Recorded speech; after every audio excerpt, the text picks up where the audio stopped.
Yo mga idol, kamusta? Sports Talk PH nga pala. Ang laban ni Pagara, pag-usapan natin yan mga idol. Ngunit bago ang lahat ay huwag kakalimutang mag-subscribe at i-click ang notification bell button for more sports talk. So isang malungkot na balita nga po para sa ating mga Pinoy boxing fans. Ito po ay dahil ang ating pambato na si Prince Albert Pagara ay bigong makuha ang panalo sa naging WBA title fight nito kanina lamang na madaling araw sa bansang Tajikistan. Tila hindi po nakaporma ang ating kababayan dahil wala itong naging sagot sa walang tigil na pagbabato ng suntok ni Bakhudar Osmonov, kung saan madalas makorner si Pagara at halos nabubugbog ito sa buong laban. Hanggang sa pagpasok ng third round ay hindi na kinaya ng ating pambato ang mga suntok na sinasalo niya galing sa former Olympian. Kaya naman napaluhod na lang ito. Hindi na din nagawa pang makabangon ni Pagara sa bilang ng referee dahilan kung bakit nakuha ni Osmonov ang panalo via third round knockout. Dahil sa panalong ito ni Osmonov ay nasungkit niya na ang bakanteng WBA Gold Lightweight belt. Bukod dyan ay umabante na din ang kanyang napakalinis na undefeated record sa 10 wins with 5 knockouts at walang talo.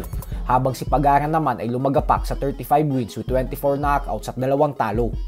Sa kabilang banda naman mga idol ay alam nga po nating lahat na ipinaalam ng current WBA regular welterweight champion Rolando Romero na gusto niyang sunod na makasagupa ang ating pambansang kamao Manny Pacquiao dahil isang malaking karangalan at pagkakataon daw ito para sa kanya, kung saan tinuturing ito ni Romero bilang kanyang legacy fight. At dahil po dyan kaya naman bumanat ang member ng Team Pacquiao at conditioning coach ng ating pambansang kamao na si Justin Fortune.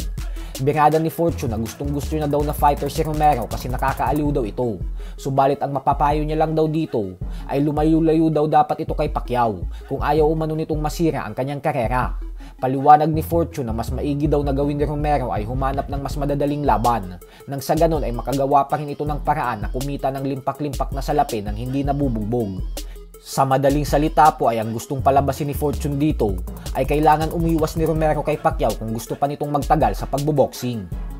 Habang ang legendary trainer naman ang Mexican legend former 4 Division World Champion Juan Manuel Marquez na si Ignacio Berenstein ay sinabing sa kabila daw ng edad na 46 years old ni Manny Pacquiao ay malakas pa din daw ang tiwala niya na makukuha nito ang tagumpay laban sa current WBC welterweight world champion Mario Barrios.